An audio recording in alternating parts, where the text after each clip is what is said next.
Somebody came to me this week and said that they've had a very close relationship with Allah since childhood, and that they've made dua to Allah from a very early age, praying tahajjud, even when they were a teenager.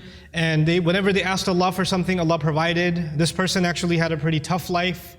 Father passed away at an early age, no brothers, and this woman has lived a pretty lonely life and basically decided to really truly depend on Allah. And so as she grew and developed in her years, she found that Allah miraculously answers her prayers. Every time she asks Allah for something, Allah has never left her prayer unanswered. So she developed this reliance and this closeness with Allah and would always turn back to Allah. She needs something, she goes and prays 2 rak'ahs and she makes dua to Allah. So a really beautiful connection she had with Allah. But where did the question come from? The question came from a fact that more recently she went through quite a series of very unexpected difficulties in life. And she decided that she's going to increase her ibadah to Allah and increase her du'as because her problems have also increased. So you figure the more your problems increase, the more you're going to ask Allah to help you solve your problem.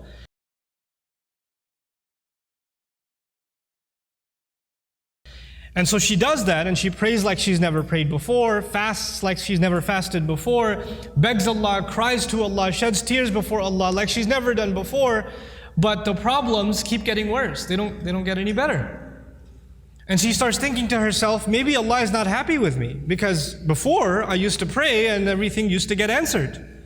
I've never had this problem before. Every time I had a need, I turned back to Allah and Allah solved my problem.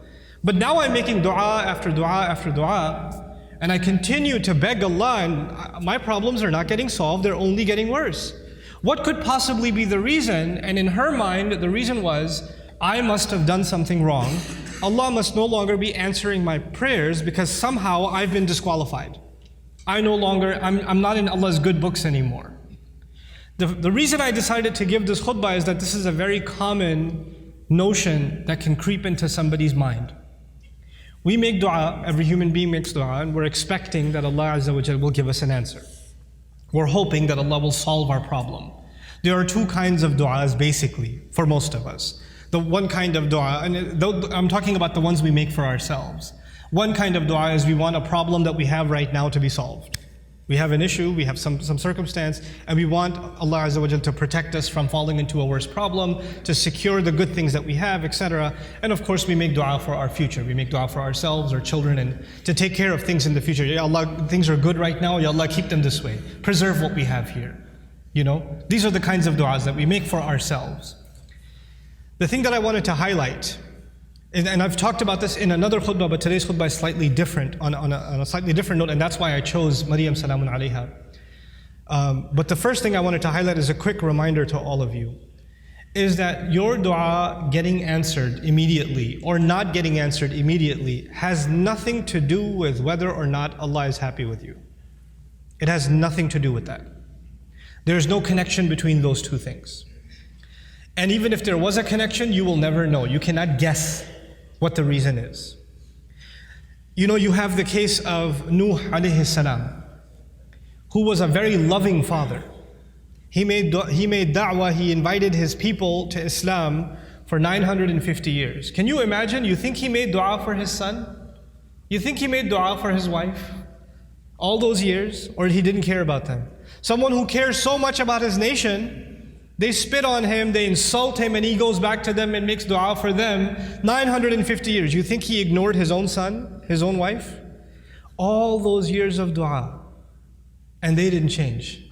Isn't that the case? Does he blame himself? Yeah, maybe I didn't do something right. Or maybe Allah stopped listening to me. The reason I'm starting with that is people that were much better than we are, much better than we are, they also had similar problems. There are parents in the audience that make dua for their kids. And they see that their children are going away from the religion. They're going down a dark path. And they can't control it. And they're making dua for them. And they're not seeing that their dua is being answered. And now they're getting frustrated. Is there something wrong with me? Why isn't Allah answering? Well, you're not the first one to be put in that position. Our Messenger ﷺ made lots of dua. You don't think he made dua for his uncles? His family? You don't think he considered Abu Lahab when he made dua for guidance?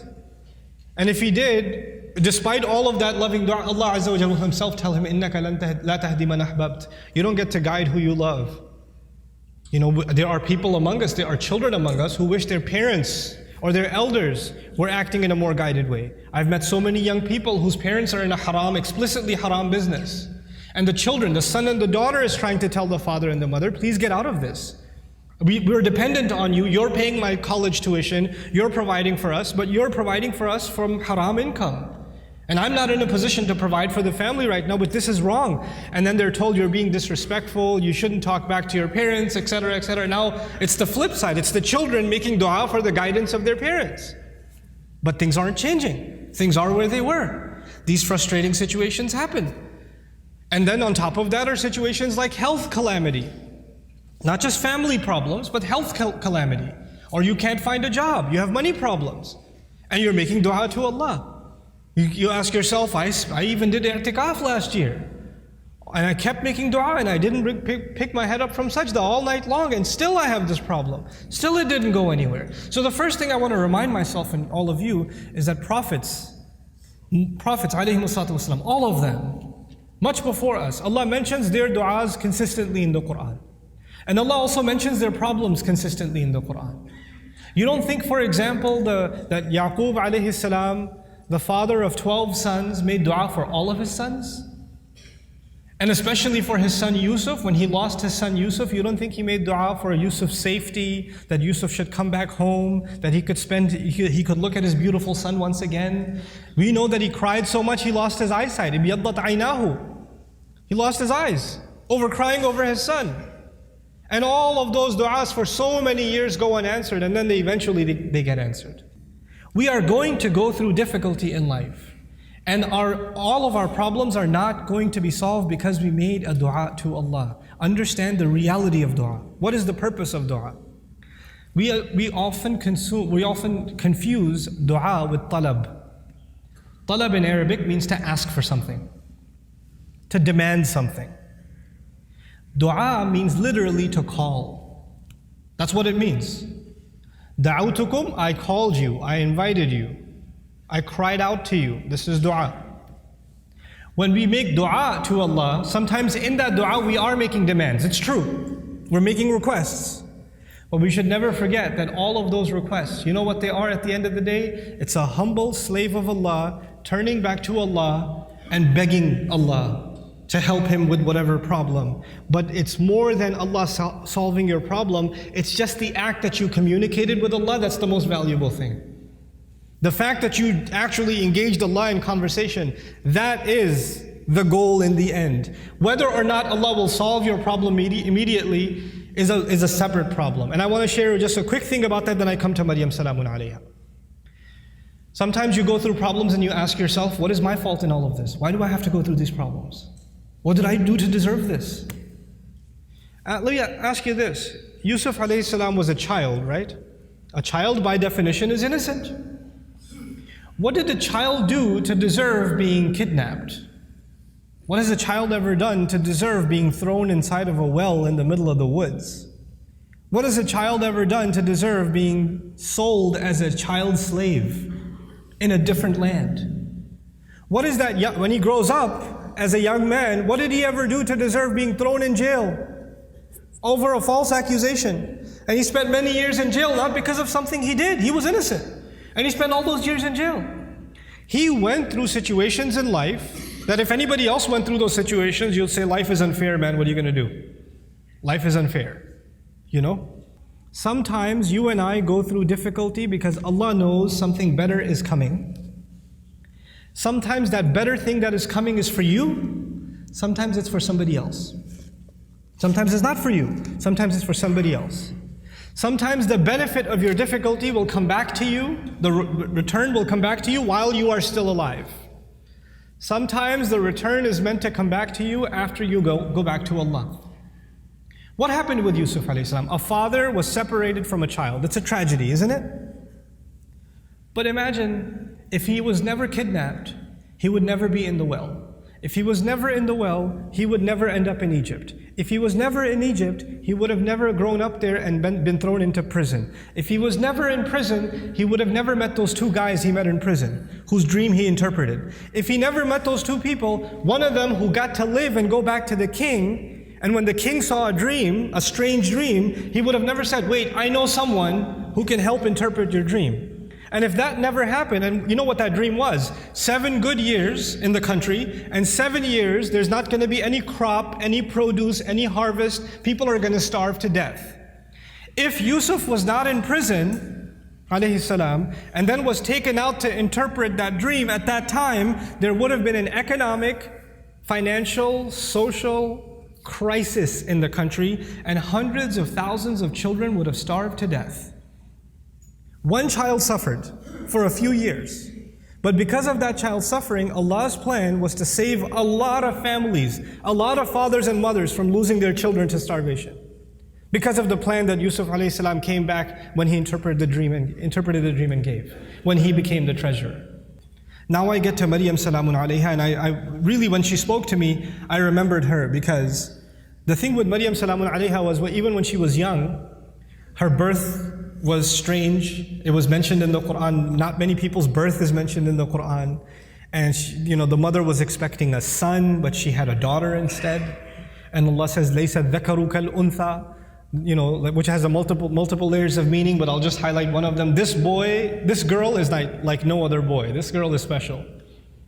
And by the way, please remember those words next time. Any of you, if you're expecting a child, and that you were hoping, and your mother was hoping, and your father was hoping, and your extended cousins were hoping it's going to be a son, and you have a daughter, you remember that Allah didn't highlight the birth of a child like He did the birth of Maryam salamun alayha.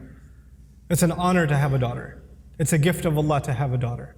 And it's actually the behavior of the mushrikun to be upset that you had a daughter.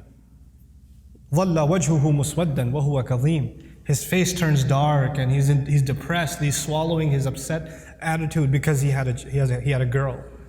Girls are a blessing from Allah Azza wa Jalla, an honor. And it's a disrespect not only of the gift of Allah, but of the ayat of the Quran when you're upset that you had a daughter.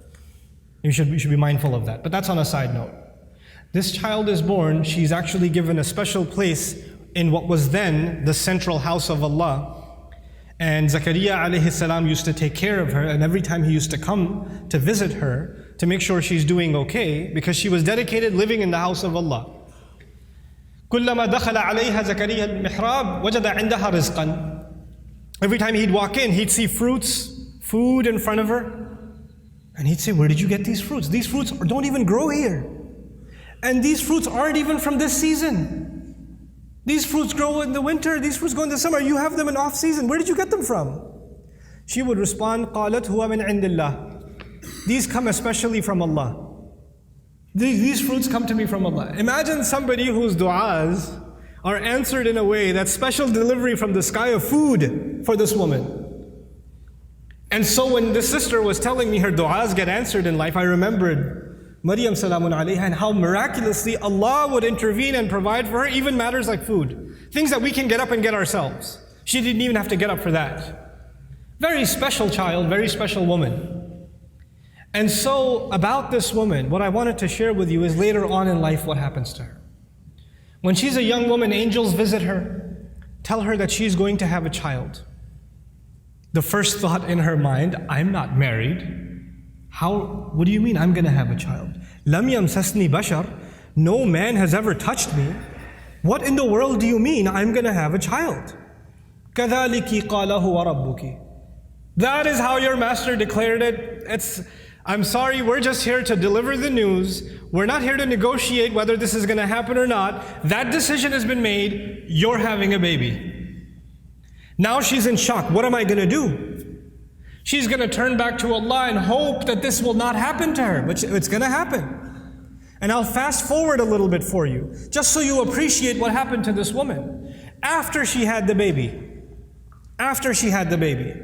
and she came back to her town, the entire community that looked up to her as a zahida, as a spiritual woman, as a woman of worship and ibadah, someone who even the prophet of their community, Zakaria, had endorsed. She grew up under the tutelage of Zakaria alayhi salam. All the masjid community is standing there. She's walking back with a baby, and they all start collectively, together, start humiliating her. How could you do this? What have you done? There are women in the Jum'ah today. No Muslim woman can ever imagine being in a situation where she's holding a baby and somebody's telling her that child is not legitimate. She cannot imagine that kind of humiliation. No Muslim. And none of us can imagine that kind of accusation for our sister, for our mother, for our daughter. We cannot imagine that pain. It's beyond us. For the Muslim, our dignity is greater to us than our life. The sense of dignity Allah has given us is more valuable to us than even our life. And she knows that when she goes back with this baby, that's what they're going to say.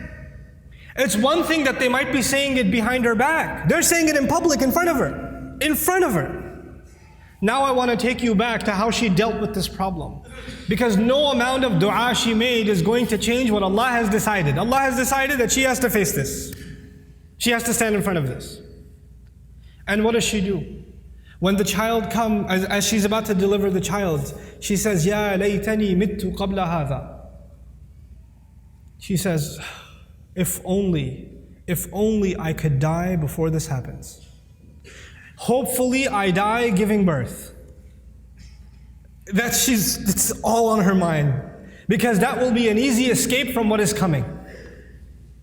There is no other place in the Quran anybody ever wishes for death. This is the only one. Think about that. Why is it there? Allah Azza wa Jalla is acknowledging that sometimes people go through such traumatic, humiliating situations where they wish they were dead. Even that happens. That's how extreme her situation became. And Allah acknowledged that and recorded that in the Quran. Ya laytani mittu qabla hadha. I read this and I was just in shock. Like, how did she just say that? You know, our Messenger alayhi salatu wasalam told us, La yatamannayanna ahadukum al-maut. None of you should ever wish for death. You should not wish for death. That's not something you should say casually. And she's actually now wishing for death. Why? Because this is an extreme case. This is a crazy situation. And so, the humiliation she will face is far worse than death. So she says, Ya laytani mittu qabla hadha. There are going to be, this is in the Quran for a reason, there are going to be people that are going to be in humiliating situations. And there's no getting out of it. There are going to be people that are going to have to face their family, that are going to have to face false accusations, that are going to have to face up to a mistake they made in the past. Who knows? And they're going to have to face that kind of trauma. And they'll have to find comfort in the example of Maryam salamun alayha. But she didn't stop there. She said, وَكُنْتُ نَسْيًا مَنْسِيًّا. 2 words, Nasyan, Mansiya. It was incredible words. Nasi in Arabic, they say fa'al and fi'il, these 2 awzan. They say nisi also. In one qira'ah it's nisyan. In another qira'ah it's nasyan. This is similar to dhibh. In the Arabic language, you have 2 kinds of words, dhibh and mathbuh. Nasi and mansi. The first of these words is actually used, I wrote this down for you, وَلَا يُقَالُ لِلْكَبْشِ ذِبْحِ إِلَّا إِذَا أُعِدَّ لِلذِّبْحِ. For an animal, for a goat or a ram, you don't call it dhibh until it's ready to be slaughtered. It hasn't been slaughtered yet. Once it is slaughtered, it's called dhabih.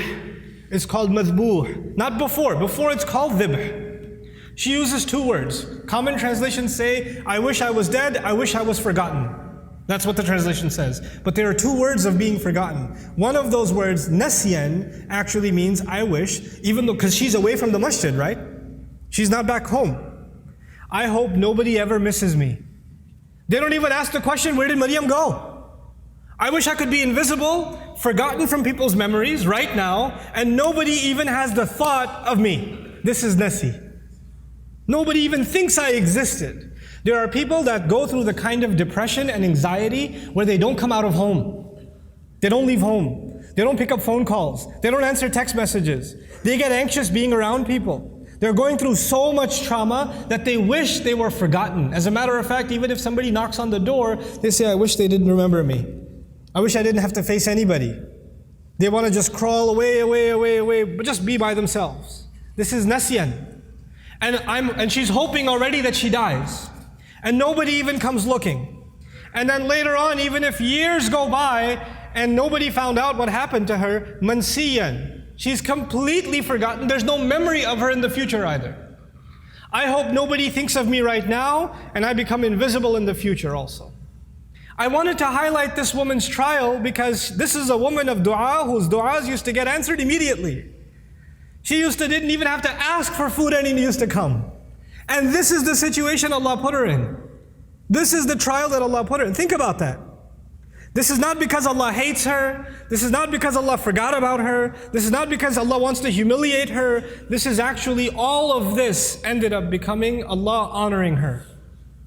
All of this became Allah honoring her. What was her humiliation? Her humiliation was, people are going to say, you had this child without being married. You had a haram child. That's what people are going to say.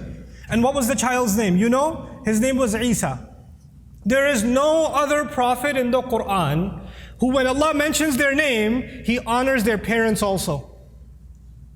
Except Isa. Isa ibn Maryam, Isa ibn Maryam, Isa ibn, over and over again. Isa the son of Maryam, Isa the son of Maryam. Do you find Muhammad the son of Abdullah? Do you find Yaqub the son of Ishaq? Ishaq the son of Ibrahim? Yusuf the son of Yaqub? You find these? No.